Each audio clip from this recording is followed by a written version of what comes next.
Welcome, class, to our literature section. We're going to start off this quarter with reading King Arthur, and then we'll jump into Robin Hood. But first we'll focus on reading and learning about King Arthur and focus on the things that we can learn from this story. I'm excited to be reading this with you, and I hope you're excited to read as well. So we're going to be reading the first 6 chapters, so chapters 1 through 6. And if you get bored, or if you start not focusing on the reading, please take a pause, go grab a snack, maybe come back to this video later and then finish it. All right, I want you to be paying attention to help you learn what we need to learn and also succeed and do well with the study questions. And then speaking about the study questions, I want to get your mind ready to learn the things that you should be learning through these first 6 chapters. And so I'm going to help you by giving you some samples of what the study questions might be. So there are 11 study questions. The first one is going to help us learn about the setting of King Arthur. Where is the setting, the time and location of the story? Then we're going to learn about the siege on the Duke of Cornwall. So where does that take place? We're going to learn about when the king is near to his death, and what does Merlin ask the king? What is his motivation for asking the king in front of the lords? How does Arthur prove himself to be the rightful king? What is the reaction of Ector? Why is Arthur angry when Merlin casts a spell over the Black Knight? Who is the Black Knight? What is the evil prophecy that Merlin makes? What relationship to Arthur is the son of his own sister? What are the Hallows, and why are they so important? How has Arthur changed from the fair-haired 15-year-old at the beginning of his reign? What does the Round Table represent or symbolize to Arthur? What is the family background of Lancelot du Lac? And our last question to get prepared for is, how has Lancelot earned the title of the greatest knight? So those are a few questions that could be on your study question quiz for chapters 1 through 6. And I hope that hearing the questions will get you prepared to look for the answers as we read chapters 1 through 6. So again, we're going to start reading, and if you start zoning out or not staying focused, please pause the video and then come back to it. But let's get started with King Arthur. This is the front cover of your page. And again, if you don't have the King Arthur book, make sure you or your parent or guardian goes to the school and picks up your copy of King Arthur, Robin Hood, and also the science books for this quarter. There's a title page. And let's look at the table of contents. This is a good thing to do when you get a new book, whether it is a literature book or math book or something. The table of contents will give you a glance of what you're going to learn about. So you can look at some of the titles of the different chapters. You have titles like The Birth of Arthur, and then the marriage of Arthur and the founding of the Round Table, and things that we'll be learning later in this book, like Sir Lancelot, the end of Merlin. So you can think is Merlin going to die? How is he going to, what does the end mean of Merlin? So this will give you a glimpse of what we're going to be learning about and get your mind ready. And then here's some more chapters. All right, so let's read the introduction together. The adventures of King Arthur and the Knights of the Round Table were first told at the firesides of the Celts, the people whose ancestors built Stonehenge, the ring of towering stones on England's Salisbury Plain that makes a calendar of the sun and stars. Stonehenge, those that have watched Thor, I'm a big Marvel fan, so those that have watched Thor, The Dark World, there's a part in that movie where you see Stonehenge. So from these ancient beginnings come the stories of mythic echoes. Myths are traditional stories that people have passed along since the time when they did not have writing. Often they tell how the world began, or animals come from, or they describe a golden age when man was better and happier than now, and how it happened that these things turned worse. Often they tell the adventures of heroes who overcome dangers we fear to face. They were one way to teach lessons, explain mysteries, and entertain as well. So I'm guessing through this story that we can learn lessons, be able to explain mysteries about world, and but also be entertaining. The tales of King Arthur were collected and retold by Sir Thomas Malory in 1470 in his famous book La Morte d'Arthur. Malory was a scoundrel who stole cattle, robbed monasteries, and probably murdered too. He spent most of later life in prison, and it was there he wrote the stories as we know them today, drawing together parts from Britain, France, and Germany. In his hands they become a type of story we call a romance. Romances were very popular in the Middle Ages, and we're learning about the Middle Ages in our history section. When traveling musicians sang about love and adventure, dragons and wizards, and noble knights, and their fair lady loves. Romances tend to take magical things seriously and give an air of mysterious significance to nearly everything. Miguel de Cervantes wrote his famous book, Don Quixote, largely to show how silly it would be to believe in what romances said could happen. Even though Malory wrote a romance, and the most famous figures, Queen Guinevere, Merlin the Wizard, Sir Tristram, and Sir Lancelot, are all figures from Celtic folklore, he wanted it to seem historical and true. He made his characters and settings vividly realistic and played down the importance of magic. Though they come from mythic times and are mightier and grander than we are, Malory stressed their individual personalities and made them people whose feelings and behavior we could understand like our own. So he took this myth and made it relatable to us. So as we read it, we could probably relate ourselves to specific characters through the book. We cannot find out if there was a real King Arthur. Some people think the old legends became attached to a Celtic chieftain named Arturus, a hero at the Battle of Badon in 517 or 517. Whoops, that little thing popped up, sorry.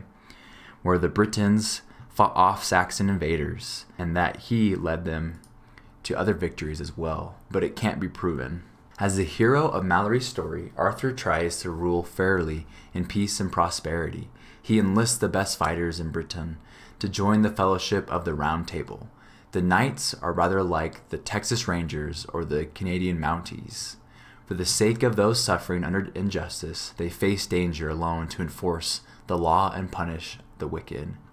The rules they live by are a combination of Christian and military ideals known as the Code of Chivalry, which even today accounts a lot for what we mean when we talk about behaving like a gentleman. Chivalry called upon knights to be brave, religious, courteous, especially to women, honorable, and loyal. Their loyalty was owed to God, to their king, and to the lady they had chosen as their true and only love. Chivalry made love something worth dying for. These virtues were tested and proven in tournaments, where knights jousted, trying to knock each other off charging horses with lances. At the high point of the Round Table's brotherhood, when chivalry seems to have brought heavenly ideals into earthly practice, the knights impulsively take up the quest of the Holy Grail. The story of the quest is a spiritual fable of the path to fulfillment. The Grail is a sacred cup, though to have been the one used by Jesus at his Last Supper. It is usually seen accompanied by a lance, the one used by a soldier to stab Jesus' side as he hung on the cross. These sacred objects, called relics, were believed to have been brought to Britain by Joseph of Arimathea, the man who took Jesus' body off the cross after he died. The holy cup caused the food a person most likely to eat to actually appear before him or her, spread lovely aromas wherever it went, and could heal. Miraculous to behold and radiating a halo, the Grail seemed to offer a sight of heaven from this world. But only one gets as close to the Grail as one is pure and holy. In the end, how many knights can be truly loyal to God? Only one, Sir Galahad. The quest sets 100 knights roaming the realms of Britain, seeking something invisible to them. Chivalry, putting its trust in the survival of the fittest, requires a knight to look for action and to put himself as the mercy of chance. The death-defying heroes of the Round Table hurl themselves into single combat with unknown foes at an instant. Thus the quest leads to senseless duels that leave many famous knights killed or badly wounded. The world of the Round Table begins to totter. The love between Sir Lancelot, King Arthur's best knight, and Queen Guinevere is the pivot of its fall. Sir Gawain of Orkney, King Arthur's nephew, accuses Sir Lancelot of plotting to become king and take Guinevere as his queen. Thus, the family of the Orkneys opens a feud with Sir Lancelot's relatives, the family of Benwick. Camelot's bonds of brotherhood, eaten by greed and jealousy, unravel into civil war. The spirit of revenge hacks away the body of the Round Table. To stop it, Arthur finally must kill his own evil son, Sir Mordred. Badly wounded in the combat, Arthur is taken for healing to Avalon, the island in Celtic myth where the dead go. The golden age he made is gone. Yet for a time, justice and goodness, order and love reign from Camelot, and they might again, the wise men who tell myths say, when King Arthur comes back from Avalon. Ooh, Charlottesville, Virginia. I used to live there. Cool. All right, now let's read the prologue. The prologue means a separate introductory section of a literature or musical work. And so we have this literature work that we're going to be reading, King Arthur. And I'm going to take away my webcam at this point so that we can really just focus on the words. Let me know if that helps or isn't helpful when reading this book or following along.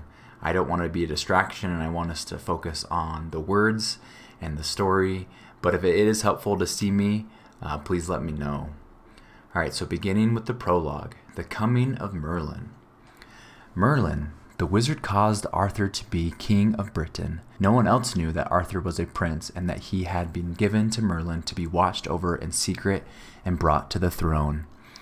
Merlin's boyhood is as hidden as Arthur's. Before Arthur was king, his father Uther reigned, and before Uther came Vortigern.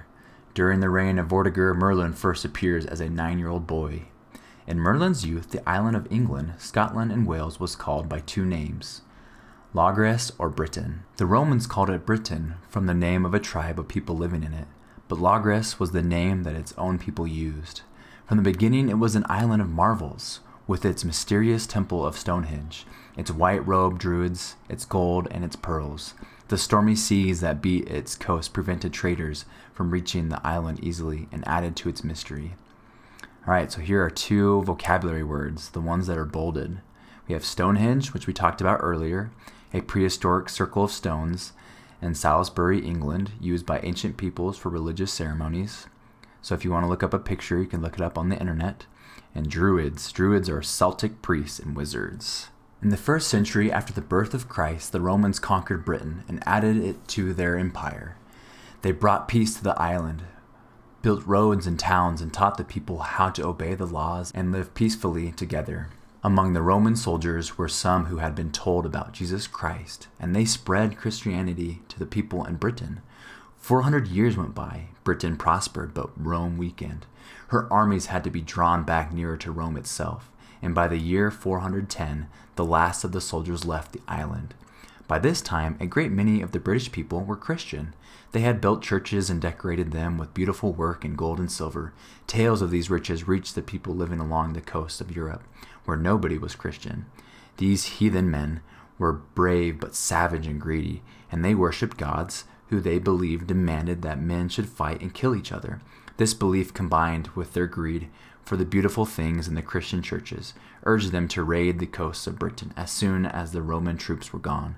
The ending of winter storms was the signal for raiders from all over Denmark and North Germany to cross the narrow seas and to burn and rob the villages of eastern and southern Britain. And so here's our heathen word, which means one who does not believe in the God of the Bible. So those in this story that do not believe in the God of the Bible are considered heathens. Continue to read. So came dark days for Britain. Churches were robbed, priests and other people were killed or taken as slaves. British chiefs resisted, but some were traitors who made peace with the invaders in order to oppress the people themselves. Men spoke of the days when Britain was peaceful and united under one rule. They longed for a good king who would bring back peace, order, and justice. Christianity was in danger, too, for priests or hermits were left alive to teach the people. So again, here's another vocabulary word, a word that is bolded. Hermit is someone who lives alone and apart, often for religious reasons.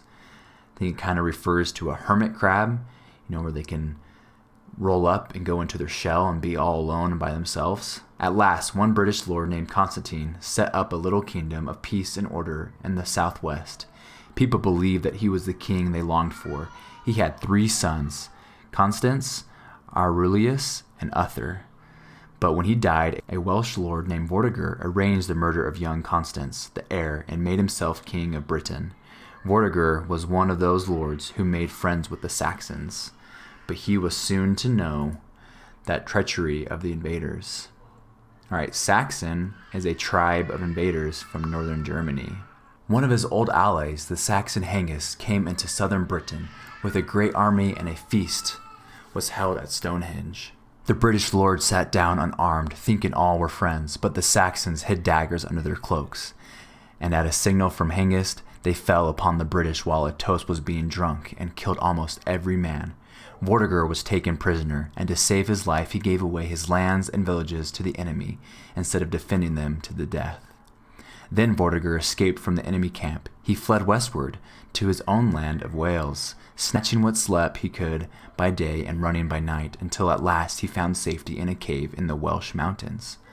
There the British began to gather around him to resist the hated Saxons, who were slaying people and burning buildings all over southern Britain. The first need was for a fortress. A wise man advised Vortigern to build his castle on the Mount of Rear, and so he went there with his followers. First they dug a mighty moat all around the site. Working with desperate haste they dug, cut down trees, measured and marked out where they were to build, mixed lime and collected stones. Finally, they were ready to begin to build the wall above the moat. Each day part of the great wall was built, but each night it fell to the ground. In the morning they raised it once more. In the night again the stones fell, yet no man had harmed the wall. Thus they labored for a week, growing more and more afraid. As news came, the Hengist was coming nearer. Then Vortigern sent for all the Welsh wizards and commanded them to tell him why the wall fell every night. One wizard, Joram by name, said that if a boy who had no father could be found, and if his heart's blood were mixed with the lime of the wall, then it would stand until the end of time. The saying was strange and mysterious, but the king obeyed it. He sent messengers all over Wales to search for a boy who had no father. 2 of the messengers went to Carmarthen, and outside the town wall found a broad meadow where boys were playing. The king's men were tired, and they sat down in the shade of a tree to rest, idly watching the boys. A quarrel sprang up, and the 2 boys had a fight, one soon getting the better of the other. The lad who had been beaten ran off, shouting taunts as he ran. "You'll pay for this, nobody's son. I am the son of a chief. You ought to be a slave. Who is your father? You never had one." The king's men, startled by the cries of nobody's son, asked what the uproar was all about. They were told that the boy's name was Merlin.